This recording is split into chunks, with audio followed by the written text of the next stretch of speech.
జై శ్రీరామ్, భారత్ మాతాకి జై. ముందుగా టీవీ5 మూర్తి గారు మాట్లాడిన ఒక వీడియో క్లిప్పింగ్ చూడండి.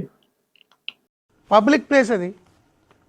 మనం ఎవరింటికైనా వెళ్ళినప్పుడు మనం జోలిలో బొచ్చ పట్టుకుని వెళ్ళి ప్రతి కొంపకెళ్ళి పళ్ళెం పెట్టుకుని పెట్టండి అంటామా? వాళ్ళు ఏ ప్లేట్లో పెడితే ఆ ప్లేట్లో తింటామా?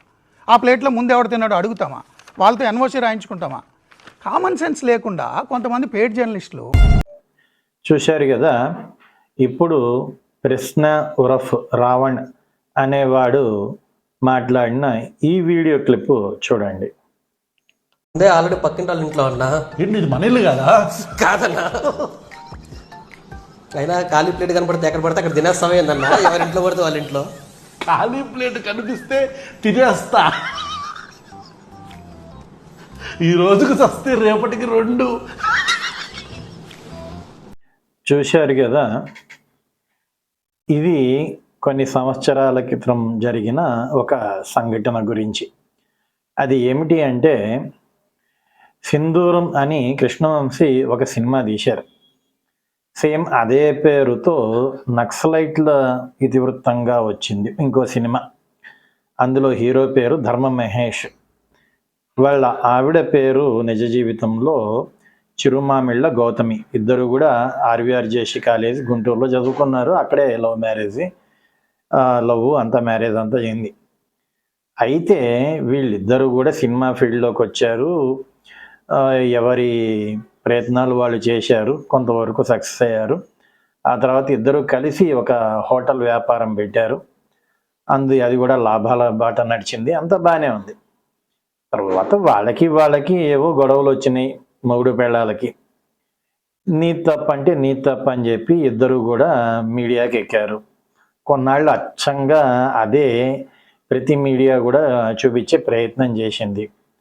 ఓకే, ఇక్కడ విషయం ఏంటంటే అది పూర్తిగా మొగుడు పెళ్ళాల మధ్య వ్యవహారం. అందులో సమాజానికి పనికొచ్చేది కానీ లేదు, సమాజాన్ని నాశనం చేసేది కానీ ఏమీ లేదు. అది పూర్తిగా మొగుడు పెళ్ళాల మధ్య ఒక గొడవ. ఆ గొడవలో ఈమె టీవీ5 మూర్తి గారి సపోర్ట్ తీసుకున్నది. ఎందుకంటే ఈ ధర్మ మహేష్ వాళ్ళ నాన్న జంక్షన్ బాబు అని ఆయన అక్కడ ఆవుల్ని ఈ వెటర్నరీ డాక్టర్ గారి చేత ఇది వట్టిపోయినవి అని చెప్పి దొంగ సర్టిఫికెట్లు తీసుకొని వాటిని ఎక్స్పోర్ట్ చేస్తున్నారు పాకిస్తాన్, బంగ్లాదేశ్ అని ఒక ఆరోపణ. అది నిజం కూడా కావచ్చు, ఏదైనా కానీ టీవీ5 మూర్తి గారి సపోర్ట్ తీసుకొని ఈ మొగుడు పెళ్ళాల మధ్య ఏవైతే కొన్ని విభేదాలు ఉన్నాయో దాని గురించి వాళ్ళ నాన్నగారు అంటే ధర్మమహేష్ వాళ్ళ నాన్నగారు చేసే తప్పుడు పనులు ఏవైతే ఉన్నాయో వాటిని చూపించి ఎట్లాగొట్లా పూర్తిగా విడిపోదామనే ప్రయత్నం జరిగింది అక్కడ. ఆ విషయంలో అసలు ఈ రావణ్ అనే ఈ జోసెఫ్ గాడికి అసలు సంబంధమే లేదు. వీడు ఇందులోకి దూరి ఒక ఆడపిల్లని ఎంత గలీజ్గా మాట్లాడాడంటే, ఈ టీవీ5 మూర్తి అనే అతను ఈ చిరుమామిళ్ళ గౌతమి అనే ఆమె ఇంటికి వచ్చినప్పుడు ఒక డైనింగ్ టేబుల్ మీద భోజనం చేస్తే ఆ కంచం ఏదైతే ఉందో అది ఒకప్పుడు మొగుడు పెళ్ళాలు కలిసి ఉన్నప్పుడు ఆ భర్త వాడేవాడట. ఆ విషయాన్ని ఆ ధర్మ మహేష్ అనే అతను ఇది నా కంచం అది ఇది అని చెప్పి కొద్దిగా ఎమోషన్ అయ్యి ఒక వీడియో పెట్టాడు. అసలు దానికి ఈ జోసెఫ్ గారికి అసలు సంబంధమే లేదు. వీడు ఆ కంచం గురించి మాట్లాడుతున్నాడు. ఇది ఎవరి కంచము, ఇది ఎవరి ఇల్లు, అసలు వీడికి ఏం పని? ఇండైరెక్ట్గా ఈ అమ్మాయికి టీవీ5 మూర్తి గారికి ఒక అక్రమ సంబంధాన్ని అంటగట్టాడు. ఏమో ఇప్పుడు వాడి ఫోను పోలీసుల చేతుల్లో ఉంది, ఫోర్స్నిక్ రిపోర్ట్లు వస్తున్నాయి. అందులో అమ్మాయిలని 10 మంది దాకా బ్లాక్మెయిల్ చేశారని చెబుతున్నారు. అందులో ఈ అమ్మాయి కూడా ఉండొచ్చు, ఏమో అమ్మాయి బయటకు వస్తే కానీ తెలియదు. ఏదైనా కానీ నేను అనేది ఏంటంటే, వీడు జర్నలిస్ట్ అని చెప్పుకుంటూ మాట్లాడితే నా కొడక, ఆ కొడక, ఈ కొడక అంటూ ప్రతి ఒక్కళ్ళని బూతులు తీడుతూ వీడేదో పెద్ద సమాజ సేవ చేస్తున్నాను, సమాజాన్ని ఉద్ధరిస్తున్నా అనే బిల్డప్ ఇచ్చే వీడికి అసలు మొగుడు పెళ్ళాల మధ్య గొడవకి ఎంటర్ అవ్వాల్సిన అవసరం ఏంటి?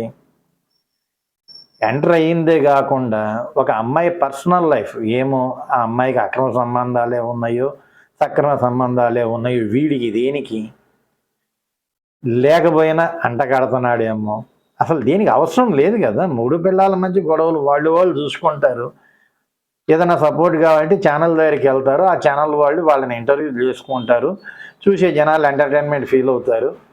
కాదుకూడదంటే కోర్టుకి వెళ్తారు, పోలీస్ స్టేషన్కి వెళ్తారు, వాళ్ళ సమస్య వాళ్ళు ఏడుస్తారు. మధ్యలో ఈడికి దేనికి అంటే ఈడు చేసే పని ఏంటంటే ఇట్లా ఆడపిల్లలు ఎవరైనా ఇబ్బందుల్లో ఉంటే అయితే ఆ అమ్మాయి వైపు లేకపోతే అబ్బాయి వైపు దూరి ఈ సెటిల్మెంట్లు చేసుకునే బ్యాచ్ అనమాట. బ్లాక్మెయిలింగ్ చేసుకుంటూ సెటిల్మెంట్లు చేసుకునే బ్యాచ్. ఇలాంటి ఒక పుండాకోరు, ఇలాంటి ఒక నీచుడు, ఈడొక జర్నలిస్టు, వీడికి మళ్ళీ మద్దతు ఇచ్చేదానికి కొన్ని పార్టీలు, కొంతమంది కార్యకర్తలు, కొంతమంది యూట్యూబర్లు, సిగ్గు శరం లేని బతుకులు బతికే వాళ్ళు వీళ్ళందరూ. కాబట్టి గమనించండి, ఈ జోసెఫ్ అనేవాడు కేవలం హిందూ ధర్మము అనే దాని మీదనే కాదు, ఇలా పర్సనల్ లైఫ్లో కూడా ఎంటర్ అయ్యి బ్లాక్మెయిలింగ్ కూడా చేసే ఎదవ అన్నారు ఎదవ. ఓకే, జై శ్రీరామ్, భారత్ మాతా కీ జై.